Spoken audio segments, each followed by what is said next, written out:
আসসালামু আলাইকুম রহমতুল্লাহ বারকাতু। আমি জুনায়েদ হক, বাংলাদেশ সেন্ট্রাল স্পেন থেকে আপনাদের স্বাগত জানাচ্ছি। আপনারা যারা স্পেনে নতুন করে ব্যবসা শুরু করতে চাচ্ছেন, যে কোনো দোকান বা যে কোনো ব্যবসা শুরু করতে চাচ্ছেন, তাদের মধ্যে প্রথম যে বিষয়টা কনফিউশনটা যে সৃষ্টি হয়, যে ব্যবসাটা হচ্ছে যে কোন পদ্ধতিতে করব। নর্মালি সবাই এই দুইটা শব্দের সাথে খুবই পরিচিত, সেটা হচ্ছে যে এসএল বা এমপ্রেসা দিয়ে কাজ শুরু করব নাকি অটোনমার মাধ্যমে কাজ শুরু করব। তো আজকে আমরা এই বিষয়টা নিয়ে বিস্তারিত কথা বলবো, এবং কোনটাতে কী ধরনের সুবিধা আছে এবং কোনটার কারণে আপনার কী ধরনের লাইবিলিটি, তারপরে প্রশাসনিক ঝামেলা এবং ট্যাক্সের যে হিসেবের বিষয়গুলো, এটা আমরা দেখাবো, যাতে আপনি সঠিকভাবে সিদ্ধান্ত নিতে পারেন যে আপনি কোন পদ্ধতিতে আপনার জন্য উপযুক্ত হবে। তো প্রথমে আমরা কথা বলবো অটোনমা নিয়ে। অটোনমা বা সেলফ এমপ্লয়েডের কাজটা মূলত হচ্ছে যে আপনি নিজে এবং আপনার ব্যবসাটা মূলত এটা একই সত্তা, এটা একই জিনিস, আপনার বিজনেস এবং আপনি একই ব্যক্তি, একই সত্তা। এটার আসলে মানেটা কি? এটার মানেটা হচ্ছে যে এখানে আপনি আপনার ব্যবসার যে লাইবিলিটিটা, যে ঝুঁকিটা বা দায়টা, এটা হচ্ছে যে আনলিমিটেড থাকে। তার মানে আপনার ব্যবসায় যদি কোনো লস হয়, কোনো দেউদা থাকে, কোনো জরিমানা, এইটা আপনি নিজে ব্যক্তিগতভাবে দায়বদ্ধ, আপনি এটা পরিশোধ করার বিষয়। এবং এই ক্ষেত্রে আপনি যদি ব্যবসার টাকা দিয়ে পরিশোধ করতে না পারেন, সেক্ষেত্রে আপনার ব্যক্তিগত সঞ্চয়, বাড়ি অথবা অন্যান্য যে কোনো সম্পদ থাকলে সেগুলো বিক্রি করে হলেও আপনাকে এই দেনা বা ঋণ পরিশোধ করা আপনার জন্য বাধ্যতামূলক। তো এখানে হচ্ছে যে অটোনমাটা কখন, এখানে আসলে বেনিফিটসটা কি? অটোনমা দিয়ে কাজটা বা ব্যবসাটা শুরু করা তুলনামূলক দ্রুত শুরু করা যায়, এবং হচ্ছে যে সহজ, এবং খরচেরটাও যদি আমরা বলি তাহলে মোটামুটি হচ্ছে যে কোম্পানির সাথে যদি তুলনা করি, অল্প খরচে হচ্ছে যে এটা শুরু করা যায়। মূলত হচ্ছে যে দ্রুততার যে বিষয়টা, কোম্পানি খোলার যে সময় বা যে বিষয়গুলো মেনটেন করতে হয় বা দেখতে হয়, এই ক্ষেত্রে এখানে এই জিনিসটা হচ্ছে যে লাগে না। খুব দ্রুত আপনি আজকে বা কালকে চাইলে একদিনের মধ্যেই হচ্ছে যে অটোনোমাতে যে কোনো ব্যবসা শুরু করতে পারবেন। এরপরে হচ্ছে যে অটোনোমার ক্ষেত্রে সবচেয়ে যে বিষয়টা ইম্পর্টেন্ট, সেটা হচ্ছে যে ব্যক্তিগত ইএরএফএ বা আপনার ইনকাম যে ট্যাক্সটা, এইটা আপনি গ্র্যাজুয়ালি যত বেশি আপনার ব্যবসা থেকে হচ্ছে যে ইনকাম করবেন, আপনার ব্যক্তিগত কর, যেটা আমরা রেন্তা পে করি বা ডিক্লেয়ার করি এপ্রিল থেকে নিয়ে প্রতি বছর জুন মাসের মধ্যে, এইটা আপনার গ্র্যাজুয়ালি হচ্ছে যে ইনক্রিজ হতে থাকবে। আপনি যদি 5,000 ইউরো ইনকাম করেন, তাহলে হচ্ছে যে যেই শতাংশ আপনি পে করছেন, 10 বা 15 বা 20,000 যখন ইনকাম করবেন, আপনার নেট ইনকাম যত বেশি বাড়তে থাকবে, তত এই পার্সেন্টেজটা বাড়তে থাকবে। এবং কাতালোনিয়াতে মোটামুটি এখন যে হিসেব, এটাতে সর্বোচ্চ 47% পর্যন্ত আপনার নেট ইনকামের উপরে আপনার ব্যক্তিগত কর দিতে হয় অটোনমার ক্ষেত্রে। আর অটোনমার যে সেগুর সোশিয়ালে যে পেমেন্টটা করতে হয়, আপনার একজন অটোনমো তার যে সেগুরোটা পে করতে হয়, এই ক্ষেত্রে মূলত এখন বর্তমানে 2023 সাল থেকে যেই পদ্ধতিটা অনুসরণ করে, সেটা হচ্ছে যে যে কোনো ব্যক্তির তার নেট যত টাকা প্রফিট হয়েছে, ওই প্রফিটের অনুযায়ী হচ্ছে যে তার মান্থলি যে যে সেগুরোটা পে করতে হয়, ওইখানে 15টা ক্যাটাগরি করা আছে, 15টা ত্রামো, মানে ভাগ, এত হাজার, এতশো থেকে এত হাজার, এত হাজার থেকে এত হাজার হইলে হচ্ছে যে আপনি এত টাকা সিকিউর সোশ্যালকে পে করতে হবেন। তো আপনার যে নেট ইনকাম, আগে এই বিষয়টা নেট ইনকামের সাথে ছিল না, কিন্তু বর্তমানে এটা আপনি মূলত যত টাকা পে করতেছেন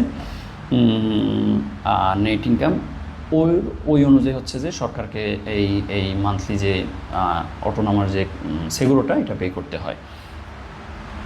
এরপর আমরা আসবো এসএলের বিষয়ে। মূলত কোম্পানির ক্ষেত্রে অনেকগুলো ফরম্যাট আছে। আমরা শুধুমাত্র সোসিয়েদাদ লিমিটাদা বা এসএল এই এই ফরম্যাটটা নিয়ে হচ্ছে আলাপ করব, কারণ এটা এসএল বা এমপ্রেসাগুলোর মধ্যে বা কোম্পানির মধ্যে হচ্ছে যে সবচেয়ে বেশি পপুলার। মোটামুটি অন্যগুলো থেকে হচ্ছে যে শুরু করাটাও ফ্লেক্সিবল বেশি এই ক্ষেত্রে। এবং আমাদের যে কমিউনিটি, আমরা হচ্ছে যে বেশিরভাগই হচ্ছে যে এসএলের মাধ্যমে কোম্পানিগুলো ফরমেশন করে থাকি, এই জন্য আমরা মূলত এসএলের বিষয়টা হচ্ছে যে বলবো, যদি আরও অন্যান্য ফরম্যাট আছে কোম্পানির খোলার ব্যাপারে। তো এসএল এর সবচেয়ে বড় যে সুবিধাটা, যেটা অটোনোমার ক্ষেত্রে সবচেয়ে বড় বেশি অসুবিধাটা, সেটা হচ্ছে যে লায়াবিলিটির বিষয়টা। লায়াবিলিটি মানে হচ্ছে যে দায়। আপনি যদি কোনো কারণে ব্যবসা ক্ষতিগ্রস্ত হন, আপনার ব্যবসায় হচ্ছে যে দেনা হয়ে যায়, ঋণ থাকে, এইটা অটোনোমাতে যেভাবে নিজে সম্পূর্ণভাবে দায়বদ্ধ, এটা দেওয়া লাগবে। ইভেন আপনার ব্যক্তিগত সম্পদ থেকেও দিতে হবে। কোম্পানির ক্ষেত্রে পুরো বিষয়টাই ভিন্ন। কোম্পানির যত দেনা বা দায়, এটা হচ্ছে যে শুধুমাত্র কোম্পানিতেই থাকে। এটা আপনার অ্যাজ এ শেয়ার হোল্ডার হিসাবে, সোসিও হিসাবে আপনাকে কখনো এফেক্ট করবে না, আপনার ব্যক্তিগত সম্পদের উপর এফেক্ট করবে না। তবে এখানে অবশ্যই একটু ছোট কিন্তু আছে। কিছু কিছু ক্ষেত্রে যদি অ্যাডমিনিস্ট্রেটর যিনি থাকবেন কোম্পানির, তার ব্যক্তিগত কোনো ভুলের কারণে, অথবা তিনি জালিয়াতি করার কারণে, অথবা তিনি ট্যাক্স ফাঁকি দেওয়ার কারণে যদি হচ্ছে যে কোম্পানির ট্যাক্স ডিক্লারেশনে 19-20 করেন, অথবা অন্যান্য বিষয়গুলো করেন, সেই ক্ষেত্রে অ্যাডমিনিস্ট্রেটরেরও জরিমানা হইতে পারে, বা ওনার ক্ষেত্রে ইন্সপেকশন হতে পারে, এবং ওনার ব্যক্তিগত দায়ের বিষয়টা আসতে পারে। কিন্তু ইন জেনারেল যদি কোম্পানি লস করে, কোম্পানির যদি হচ্ছে যে শুধুমাত্র সব কিছু ডিক্লারেশন বা এভরিথিং ওকে করার পরেও কোম্পানি দেনা হয়ে গেছে, দেউলিয়া হয়ে গেছে, সেই ক্ষেত্রে এটা ব্যক্তিগতভাবে অ্যাডমিনিস্ট্রেটরদেরকে এবং যে সোসিও বা পার্টনারদেরকে এটা এফেক্ট করবে না। এটা হচ্ছে যে একটা কোম্পানি খোলার সবচেয়ে স্ট্রং যে গ্রাউন্ডটা, যে পয়েন্টটা, এটা হচ্ছে যে এটা লাইবিলিটির বিষয়টা।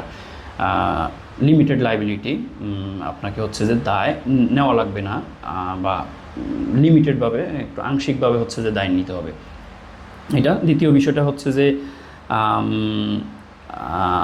এমপ্রেসাটা শুরু করাটা তুলনামূলক হচ্ছে যে অটোনোমা থেকে একটু সময় সাপেক্ষ ব্যাপার, এবং হচ্ছে যে একটু খরচ বেশি হয়। এই ক্ষেত্রে অনেকগুলো হচ্ছে যে প্রসেস হচ্ছে যে স্টেপ বাই স্টেপ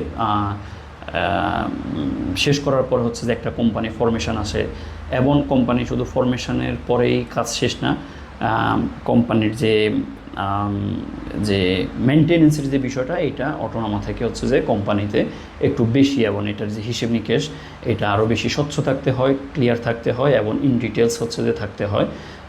কোম্পানির যে লিব্রোসগুলো আছে, যে অ্যাকাউন্টিংয়ের যে কন্তাবিলিদাদের যে বিষয়গুলো আছে, এটা আরও বেশি ক্লিয়ার থাকতে হয়। এটা একটা বিষয়।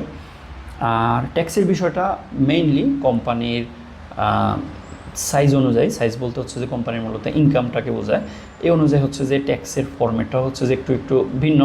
যেমন মিক্রোফিমে বা মাইক্রোফাইম, যে কোম্পানির যে সাইজ, যেমন যাদের টার্নওভারটা, বাৎসরিক টার্নওভারটা 1 মিলিয়নের নিচে থাকে, ওনাদেরকে নর্মালি প্রথম হচ্ছে যে 50,000 যে প্রফিট হয়, এটার মধ্যে শুধুমাত্র 19% দিতে হয়। এরপরে বাকি অংশের মধ্যে 21% দিতে হয়। এবং পিমে হচ্ছে যে মূলত ওই কোম্পানিগুলোকে বলা হয় যাদের টার্নওভারটা, বাৎসরিক টার্নওভার হচ্ছে যে 1 থেকে 10 মিলিয়নের মধ্যে থাকে, ওনাদেরকে বাৎসরিক 23% হচ্ছে যে দিতে হয়, এবং এর উপরে যে এইটা ওনাদেরকে সাধারণত হচ্ছে যে 25% হচ্ছে যে পে করতে হয়। আর নতুন কোম্পানি ফরমেশন করার পরে প্রথম 2 বছর হচ্ছে যে 15% করে হচ্ছে যে এই কোম্পানির যে ইনকাম ট্যাক্স, ইম্পোস্টো সোসিদাদ, এটা পে করতে হয় প্রথম 2 বছর। দুইটা হচ্ছে যে রেন্তা, কোম্পানির যে রেন্তা, এটা 15%। এরপরে হচ্ছে যে আপনার কোম্পানির যে সাইজ অনুযায়ী পে করতে হবে আপনার কত টার্নওভার হয়েছে।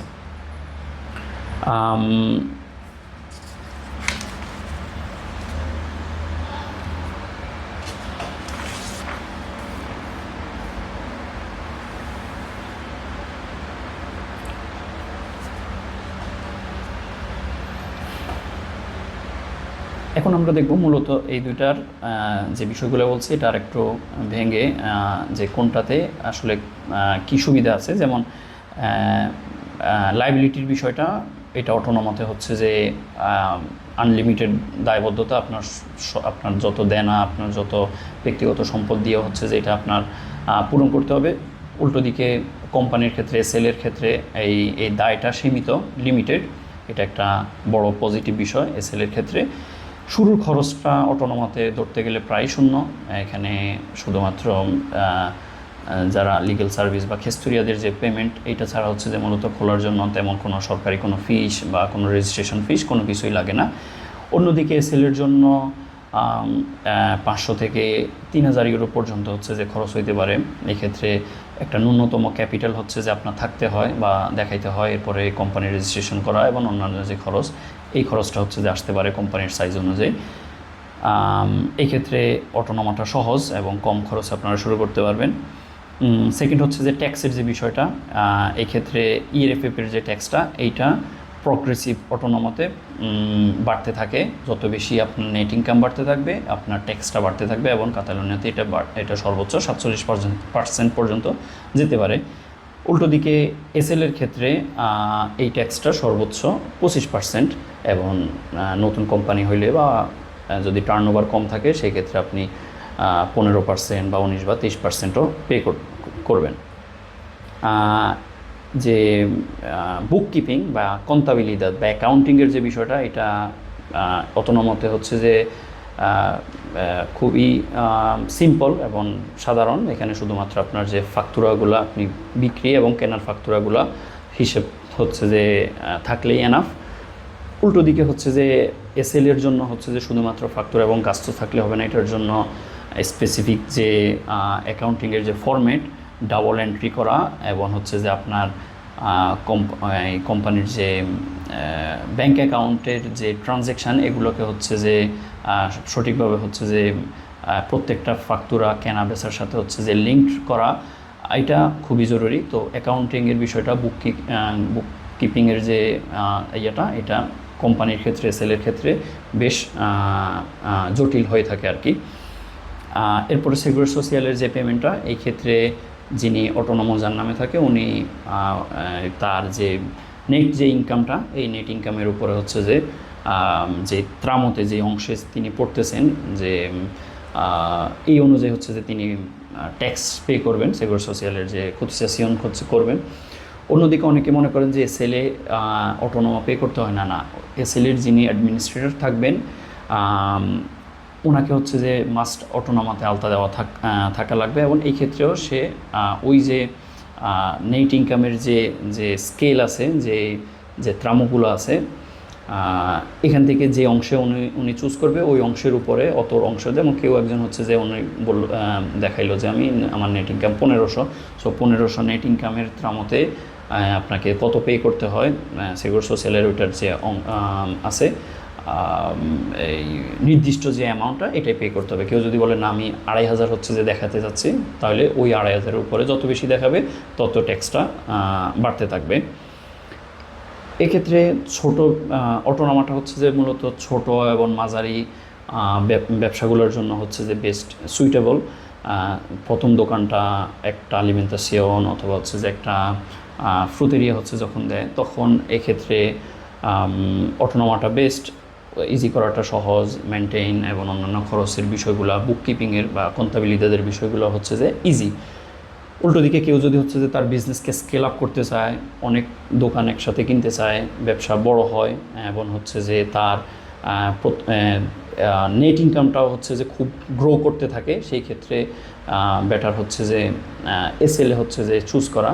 কারণ এখানে স্কেল আপ করা, ইভেন কেউ যদি হচ্ছে যে কোনো বড় ক্লায়েন্টকে হচ্ছে যে সাথে ডিল করতে যায়, কন্ট্রাক্ট হয় বা ইনভেস্টর হচ্ছে যে নিতে চায়, সেই ক্ষেত্রে এসএল হচ্ছে যে তার জন্য সবচেয়ে বেশি সুইটেবল। আর নর্মালি হচ্ছে যে শুধু ইনভেস্টর না, কেউ যদি হচ্ছে যে তার পার্টনার হচ্ছে যে বাড়াইতে চায়, সেই ক্ষেত্রে অটোনোমা থেকে হচ্ছে যে এসএলটা মোস্ট সুইটেবল। তো নর্মাল এই মোটামুটি এটা হচ্ছে যে অটোনোমা এবং এসএলের মধ্যে যে মানে সুবিধা এবং হচ্ছে যে পার্থক্যগুলো, এটা হচ্ছে যে আপনাদেরকে দেখালাম। এখন কথা হচ্ছে যে অটোনোমাটা কখন আপনার চুজ করাটা উচিত। নর্মালি যখন আপনি নতুন ব্যবসা করতেছেন এবং ব্যবসার ইনকামটা এখনও হচ্ছে যে আপনি এখনও শিওর না কী পরিমাণ ইনকাম হবে, অথবা কম হওয়ার সম্ভাবনা, নতুন ব্যবসা স্কেল আপ করার আপনার কোনো হচ্ছে যে চিন্তা নেই, এটাকে বাড়ানো অনেক বেশি করার, সেই ক্ষেত্রে অটোনোমা দিয়ে শুরু করাটা বেশি সুইটেবল। অথবা আপনি কোনো একটা ব্যবসা বড় করবেন, ওকে, কিন্তু এর আগে হচ্ছে যে আপনি একটু এক্সপেরিমেন্ট করতেছেন মার্কেট যাচাইয়ের জন্য, যদি দেখা যায় কেমন হচ্ছে যে চলতেছে, এই ক্ষেত্রেও আপনি অটোনোমা দিয়ে হচ্ছে যে শুরু করতে পারেন। এই ক্ষেত্রে কারণ আপনার কোনো বিনিয়োগ করা লাগতেছে না বা ন্যূনতম ক্যাপিটালের দরকার হচ্ছে না, খুব ইজিলি এবং দ্রুত শুরু করতে পারতেছেন।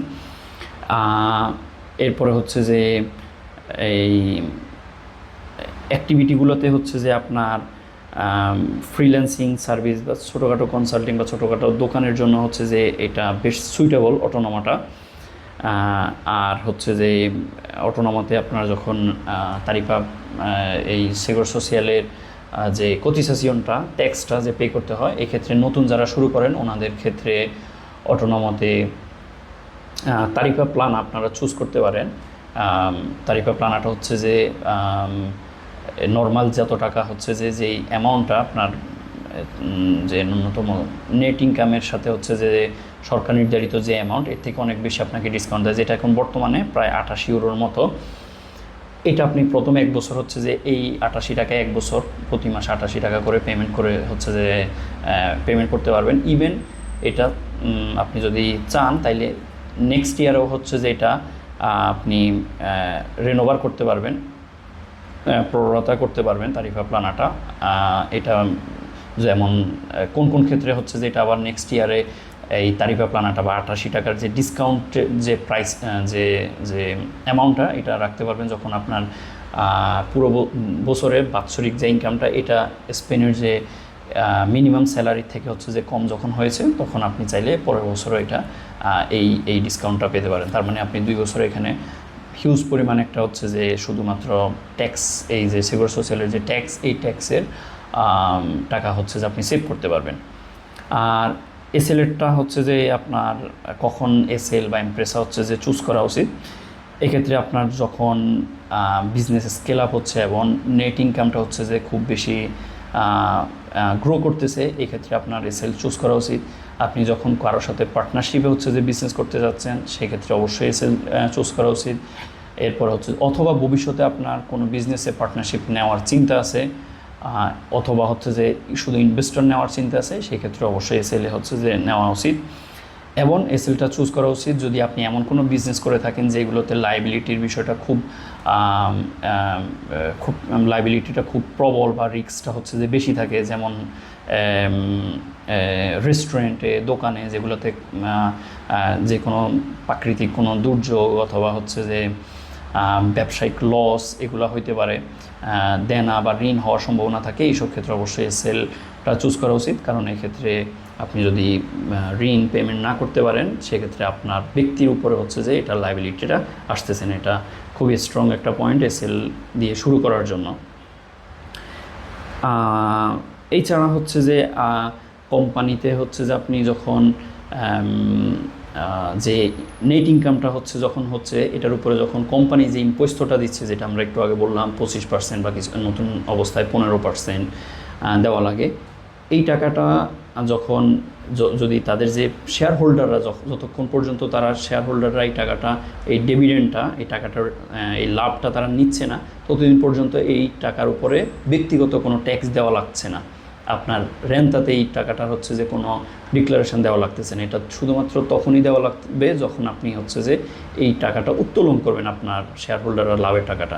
তার মানে হচ্ছে যে যখন মূলত আপনার নেট ইনকামটা আবার ব্যবসার মধ্যে রিইনভেস্ট হইতে থাকবে, ততদিন পর্যন্ত ব্যক্তিগত আপনার যে ইআরএফএ এই টাকার উপরে এটা পে করতে হবে না। তো এই ধরনের বিভিন্ন সুযোগ কেউ যদি গ্রহণ করতে চায়, সেক্ষেত্রে তার এসএলটা চাইলে এর মাঝামাঝি একটা সমাধান হচ্ছে যে গ্রহণ করতে পারেন। যেমন শুরু করার জন্য অটোনোমা দিয়ে শুরু করতে পারেন, এবং যখন আপনার প্রয়োজন, যখন আপনি ইনভেস্টর নিতে যাচ্ছেন অথবা হচ্ছে যে আপনার বিজনেস গ্রো করতেছে, স্কেল আপ করতে যাচ্ছেন, তখন অটোনোমা থেকে আপনি কোম্পানিতে শিফট করতে পারবেন। এবং এটা খুবই নর্মাল, এটা করাটাও ইজিলি হচ্ছে যে এটা আপনি মুভ করতে পারবেন আপনার কোম্পানিকে এসএলএ চেঞ্জ করে ফেলা।